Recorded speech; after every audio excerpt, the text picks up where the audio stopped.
length may dawn bright and clear. For the past few days, I had been pleasantly besieged by dignitaries and world leaders who were coming to pay their respects before the inauguration.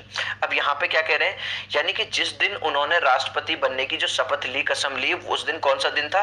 10 मई का दिन था, और मैं आपको बता दूं 1994 की बात है. For the past few days, अब वो कह रहे हैं कुछ दिनों से वहां पे उनके देश में कौन आ रहे थे? डिग्निटरीज आ रहे थे. डिग्निटरीज कौन होते हैं?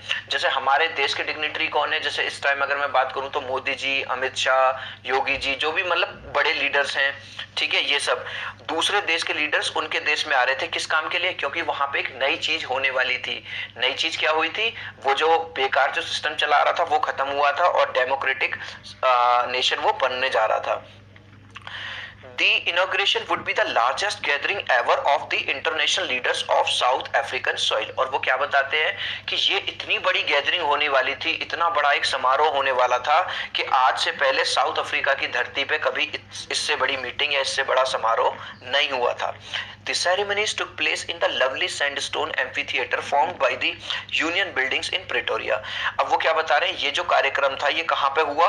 यूनियन बिल्डिंग ऑफ प्रेटोरिया में हुआ. एम्फीथिएटर, अब देखो एम्फीथिएटर का मतलब होता है खुला हुआ थिएटर, जैसा कि आपको यहाँ दिख भी रहा होगा. For decades this had been the seat of white supremacy and now it was the site of a rainbow gathering of different colors and nations for the installation of South Africa's first democratic non-racial government. अब वो बता रहे हैं ये amphi theatre जहां पे आज ये मीटिंग हो रही है, किसकी मीटिंग हो रही है? जब वो अपार्थाइड सिस्टम खत्म हो गया है, जिसमें अब ना चाहे कोई काला हो चाहे कोई गोरा हो, सबको जो अधिकार मिलेंगे वो बराबर मिलेंगे. तो अब वो कह रहे हैं इस सुप्रीमेसी में इस वाली जगह पे अभी तक किसका राज चलता आया था? केवल गोरे लोगों का. लेकिन आज जो गवर्नमेंट बनी है वो कैसी बनी है? नॉन रेशियल, मतलब वो किसी को किसी के रंग के आधार पे, जात के आधार पे जज नहीं करेगी. इस जो नई गवर्नमेंट अब जो इन्होंने बनाई है उसमें क्या होगा? सब लोग बिल्कुल बराबर होंगे. On that lovely autumn day I was accompanied by my daughter जनानी.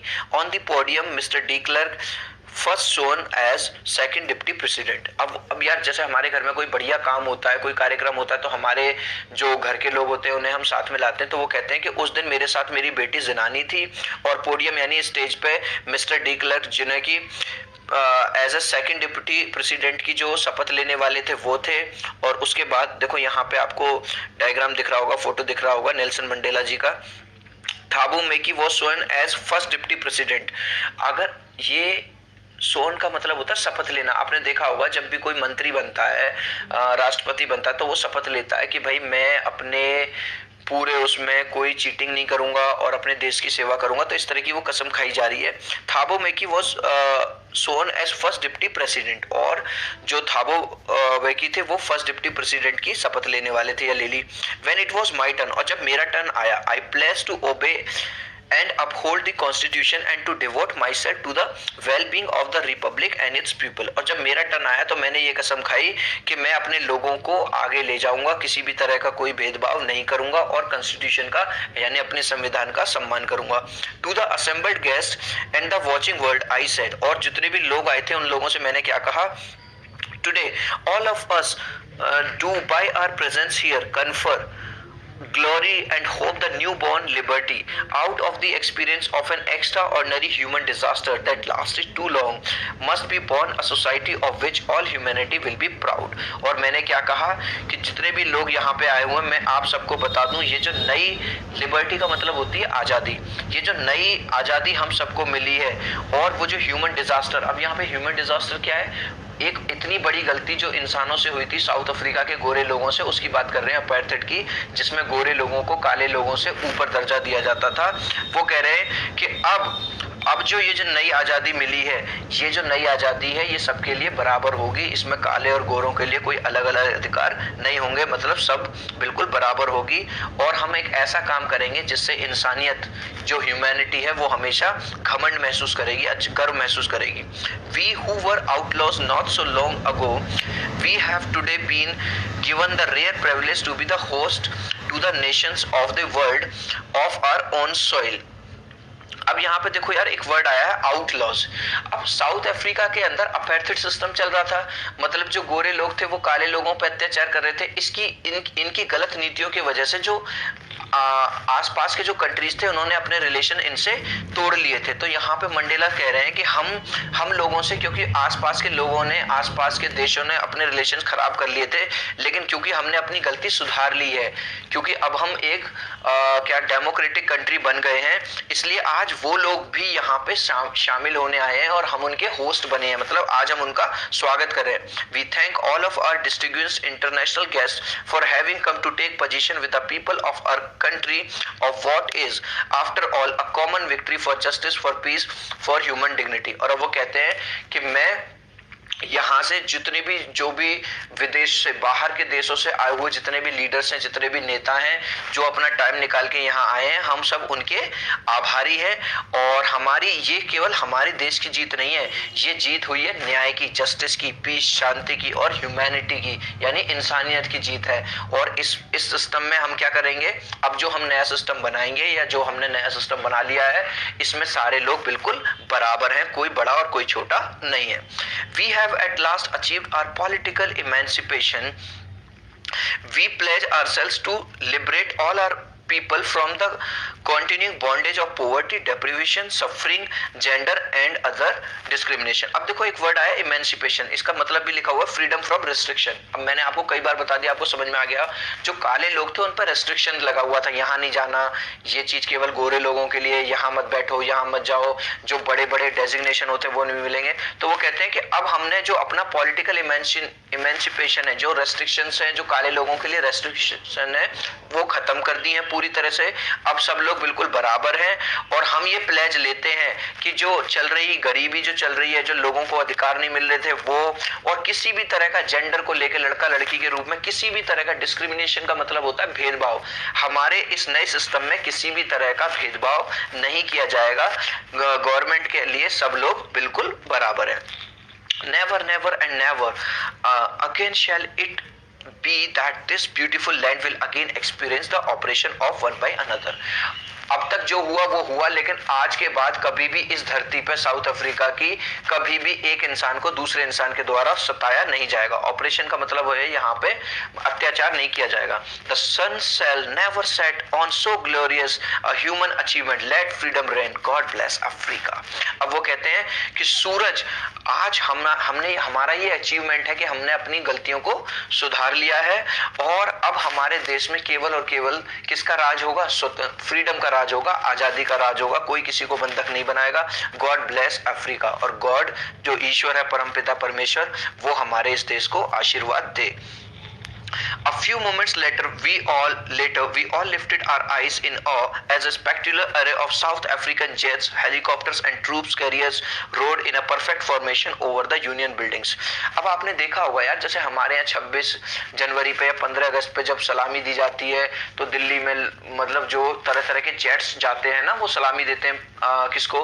प्राइम मिनिस्टर को, प्रेसिडेंट को। तो ऐसे ही वहाँ की जो मिलिट्री थी, आर्मी थी, उन्होंने अपने हवाई जहाज चलाए एक बहुत अच्छे तरीके से और उसमें से बढ़िया बढ़िया धुआं निकल रहा है। It was not only a display of pinpoint precision and military force but a demonstration of the military's loyalty to democracy, to a new government that had been freely and fairly elected.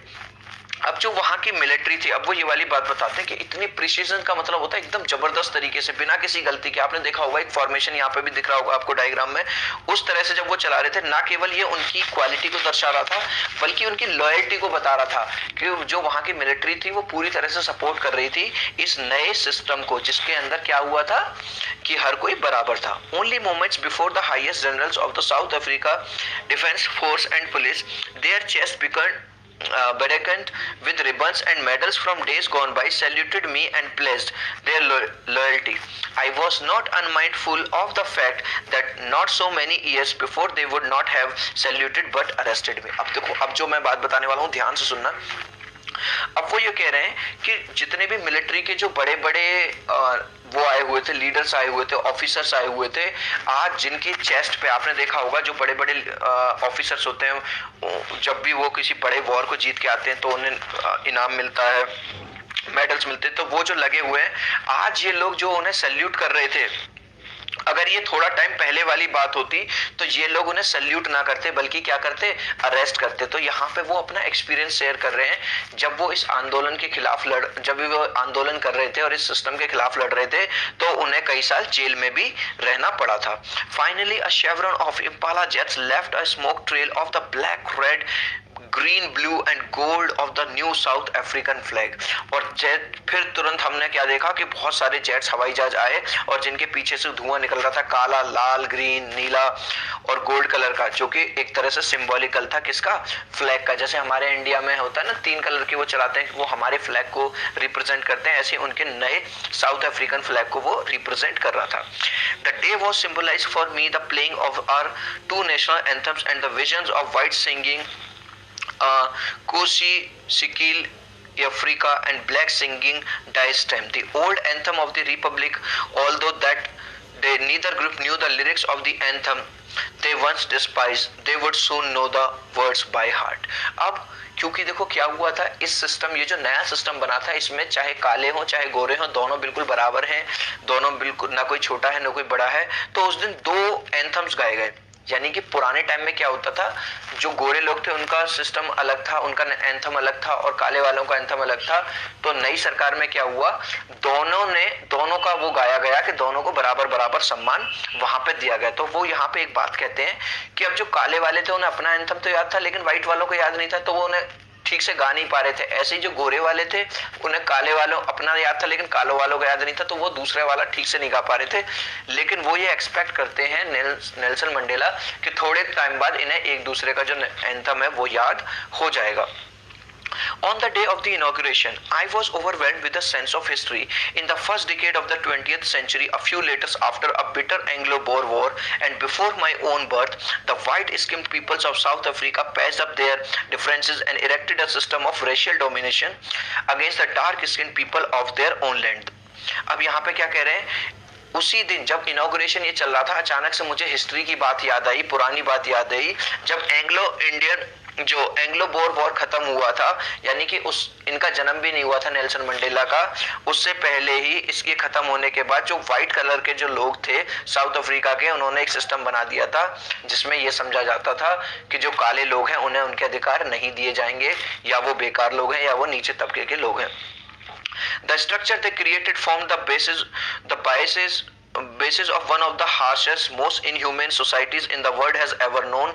Now, in the last decade of the 20th century and my own 8th decade as a man, that system had been overturned forever and replaced by one that recognized the rights and freedoms of all peoples regardless of the color of their skin.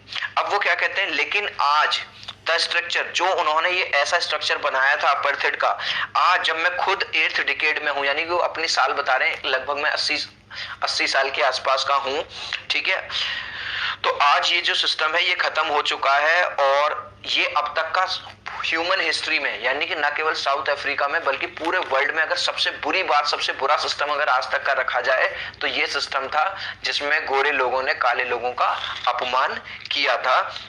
लेकिन आज ये system हमने पूरी तरह से खत्म कर दिया है और अब जो नया सिस्टम बनाया है वो केवल एक ही चीज जानता है, वो लोगों को अधिकार देगा, उन्हें उनकी आजादी देगी और किसी भी तरह का भेदभाव उनके कलर के लिए नहीं किया जाएगा। That day had come about through the unimaginable sacrifices of thousands of my people whose suffering and courage can never be counted or repaid. अब यार जैसे हम जानते हैं भारत को अगर आजादी मिली तो भाई साहब ऐसे नहीं मिली, भगत सिंह ने, ठीक है, बहुत मेहनत की, लाला लाजपत राय जी ने मेहनत करी, महात्मा गांधी जी ने, सबने मतलब बहुत मेहनत की, तब जाके हमें आजादी मिली। तो ऐसे ही वो ये वाली बात कह रहे हैं कि ये जो आजादी हमें मिली है, ये जो अपार्थाइड सिस्टम हम खत्म करवाए हैं, इसके लिए देश के नौजवानों ने अपनी जान दी है। I felt that day as I have on so many other days that I was simply the sum of all those African patriots who had gone before me. That long and noble line ended and now began again with me. I was pained that I was not able to thank them, that they were not able to see what their sacrifices had wrought. अब वो यहाँ पे कहीं ना कहीं भावुक हो रहे हैं, इमोशनल हो रहे हैं और वो सोच रहे हैं, क्योंकि जब ये आंदोलन चला था, जब उन्होंने ये आंदोलन चलाया था तो बहुत सारे जो देशभक्त थे साउथ अफ्रीका के, जो काले लोग थे, उन्होंने अपनी जान से हाथ धो बैठे। आज वो उन्हें याद कर रहे हैं और वो होते हैं हैं कि आकाश के आज अगर वो यहाँ पे होते तो वो अपनी आंखों से देखते कि उनके द्वारा जो उठाए गए कदम थे, उनकी जो ये जो शहीदी है वो बेकार नहीं गई। और वो कहीं ना कहीं ये कह रहे हैं कि ये काम मैंने अकेले ने नहीं किया है, इसमें उनका भी वो है, क्या नाम है, उन्हें भी क्रेडिट इस काम का जाता है। The policy of apartheid created a deep lasting wound in my country and my people. कहीं ना कहीं apartheid से मेरे जो लोगों को एक दिल का एक धक्का लगा है ना, हर्ट हुए सारे लोग। All of us will spend many years if not generation recovering from the profound hurt. और इस दुख से हमें निकलने में सालों लग जाएंगे। But the decades of operation brutality had another unintended effect, that was that it produced the Oliver Tambo's, Walter, Chief, Yusuf, Bram, Robert, man of such extraordinary. अब वो इसके साथ क्या कह रहा है, लेकिन ये तो बात सच है कि अपार्थाइड सिस्टम से बहुत ज्यादा नुकसान हुआ, ये भी है, लेकिन वो ये कह रहा है कि अगर इतने अत्याचार ना होते तो ये लोग जिनके आप यहाँ पे फोटोज देख रहे हो, Oliver, Walter, chief, Yusuf, Bram, Robert, जैसे हमारे देश के जो फ्रीडम फाइटर्स हैं, ऐसे ये वहां के फ्रीडम फाइटर्स थे जिन्होंने इस अपार्थाइड सिस्टम को खत्म करने के लिए अपनी जान दे दी। तो आज वो नेल्सन मंडेला जो है इन लोगों को याद कर रहे हैं और वो कह रहे हैं कि अगर ये इतनी बुरी स्थिति ना पैदा करते तो कहीं ना कहीं ऐसे वीर लोग, ऐसे बहादुर लोग कैसे जन्म लेते। मतलब इनकी भी जो देशभक्ति है तभी देखने को हमें मिली है। Courage, wisdom and generosity that their like may never be known again. और वो ये कह रहे हैं कि ऐसे लोग शायद ही साउथ अफ्रीका की हिस्ट्री में कभी दोबारा पैदा होंगे। Perhaps it requires such depths of operation to create such heights of character. My country is rich in the minerals and gems that lie beneath its soil, but I have always known that its greatest wealth is its people, finer and truer than the purest diamonds. अब वो ये लोग क्या कह रहे हैं कि perhaps it requires, कि ऑपरेशन का मतलब है इस तरह का, जब हम लोगों पे अत्याचार हुआ था तभी ये लोग पैदा हुए। कहते नहीं, एक लाइन है आपने सुनी होगी कि साहब इतना भी डराओ मत कि डर का डर ही खत्म हो जाए। तो इन लोगों पे इतना ज्यादा अत्याचार किया गया, इतना ज्यादा अत्याचार किया गया कि ये निडर हो गए कि यार अब छोड़ो यार, जब जिंदगी ऐसी जी रहे हैं मरने जैसी, तो मर भी जाए तो भी क्या है, ठीक है। अब वो एक बात और कहते हैं नेल्सन मंडेला कि जो मेरी जो धरती है यानी साउथ अफ्रीका की जो सॉइल है वो खनिज में, डायमंड्स में और बहुत ज्यादा अच्छी है हमारे यहाँ, लेकिन हमारी जो रियल प्रॉपर्टी है, रियल वेल्थ है, वो ये नहीं है जो हमारी जमीन के नीचे छुपा हुआ खजाना है, बल्कि यहाँ के लोग हैं, people हैं। It is from these comrades in the struggle that I learned the meaning of courage. Time and again, I have seen men and women risk and give their lives for an idea. I have seen men stand up to attacks and torture without breaking, showing a strength and resilience that defies the imagination. I learned that courage was not the absence of fear, but the triumph over it. The brave man is not he who does not feel afraid, but he who conquers that fear. अब वो कहते हैं comrades का मतलब होता है साथी, आपके दोस्त। अब वो अपने इन्हीं दोस्तों की तारीफ में क्या कहते हैं कि अगर लोग मुझे कहते हैं कि नेल्सन तुम यार बहुत साहसी है, तो मैं कहूंगा ये जो मैंने साहस है, ये जो करेज है ना, ये मैंने इन्हीं लोगों से सीखा है, क्योंकि इन लोगों ने कभी टूटना जैसे जाना ही नहीं, ये जानते ही नहीं है कि बिखरना क्या होता है। कितनी भी मुश्किलें आई, कितना भी इन्हें परेशान किया गया, जेल में डाला गया, लेकिन इन्होंने अपना आंदोलन नहीं छोड़ा। और मुझे एक बात समझ में आ गई, वो ये कि साहस का मतलब ये नहीं होता कि डर ना हो, बट द ट्रायम्फ ओवर, लेकिन उसके ऊपर जीत, अपने डर के ऊपर जीत है। The brave man is not the one who does not feel afraid, but the who conquers that. और साहसी आदमी वो नहीं है जिसे डर नहीं लगता, साहसी आदमी एक्चुअली वो है जो डर के ऊपर जीत पा ले। No one is born hating another person because of the color of his skin or his background or his religion. तो यहाँ पे नेल्सन मंडेला क्या कहते हैं कि जब भी कोई बच्चा पैदा होता है, जब भी कोई इंसान पैदा होता है, वो कभी भी नफरत लेके पैदा नहीं होता। यानी कि आपने देखा होगा छोटे बच्चों को, चाहे उनका काला रंग हो, गोरा रंग हो, वो किसी के प्रति नफरत नहीं रखते। People must learn to hate, and if they can learn to hate, they can be taught to love, for love comes more naturally to the human heart than its opposite. अब यहाँ पे नेल्सन मंडेला हमें क्या बता रहे हैं, वो कह रहे हैं कि जब कोई बच्चा, जब कोई लड़का इस तरह से ग्रो करता है कि वो सामने वाले को नफरत करता है, तो वो नफरत सीख के नहीं आया, भगवान ने उसे ऊपर से सिखा के नहीं भेजा नफरत करना, उसके मन में ये जहर डाला गया। आपने देखा होगा कुछ हिंदू जो होते हैं मुस्लिम्स को हेट करते हैं, कुछ मुस्लिम्स ऐसे होते हैं जो हिंदुओं को हेट करते हैं। तो उनके दिमाग में ये चीज भरी गई है कि भैया ये मुसलमान आदमी खराब है या ये जो हिंदू आदमी ये खराब है, जबकि वो सचमुच में किसी के प्रति घृणा भाव लेके पैदा नहीं हुए। तो अब यहाँ पे नेल्सन मंडेला क्या बता रहे हैं, जब किसी को नफरत करना सिखाया जा सकता है तो उसे प्यार करना भी सिखाया जा सकता है, क्योंकि लव, जो ह्यूमैनिटी है, जो इंसानियत है, जो प्रेम भाव है, वो तो हम ज्यादा जल्दी सीखते हैं।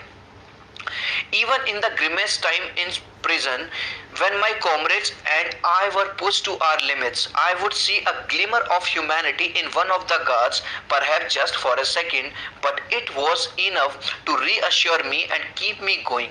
अब वो एक एग्जाम्पल देते हैं कि जब मैं और मेरे साथी जेल में बंद थे, जेल में बंद क्यों थे? क्योंकि वो लोग आंदोलन चला रहे थे कि अपेर्थाइड सिस्टम को बंद करो। तब वहां पे जो सिक्योरिटी गार्ड था, उनमें से एक, उसमें भी उसे क्या दिखती थी? ह्यूमैनिटी दिखती थी, इंसानियत दिखती थी। हो सकता है वो इन लोगों की बेचारों की कभी हेल्प करता हो। तो ये जो मेरा विश्वास था, कौन सा, कि एक इंसान मन से कोई गलत नहीं होता, उसे बस गलत बनाया जाता है, उसे सोसाइटी गलत बना देती जाती है, वो जो मेरा विश्वास था वो और ज्यादा पक्का हो गया। Man's goodness is a flame that can be hidden but never extinguished. अब वो क्या कहते हैं, जो इंसान के अंदर जो अच्छी चीजें हैं, गुडनेस है, वो छिपाई तो जा सकती है। वो एक लौ की तरह है। किसकी तरह? जैसे एक मोमबत्ती की लौ होती है, फ्लेम होती है, उसकी तरह है, जिसे बुझाया क्या नाम है, वो हिडन तो है, छुपाया जा सकता है, लेकिन उसे कभी भी बुझाया नहीं जा सकता। In life, every man has twin obligations to his family, to his parents, to his wife and children, and he has an obligation to his people, his community, his country. अब यहाँ पे एक वर्ड आया obligation का मतलब होता है duty. एक आदमी के दो काम होते हैं, दो ड्यूटीज होती हैं। एक तो देखो उसके परिवार के लिए, उसके मम्मी पापा के लिए, उसके बच्चों के लिए, ठीक है, उसकी वाइफ के लिए,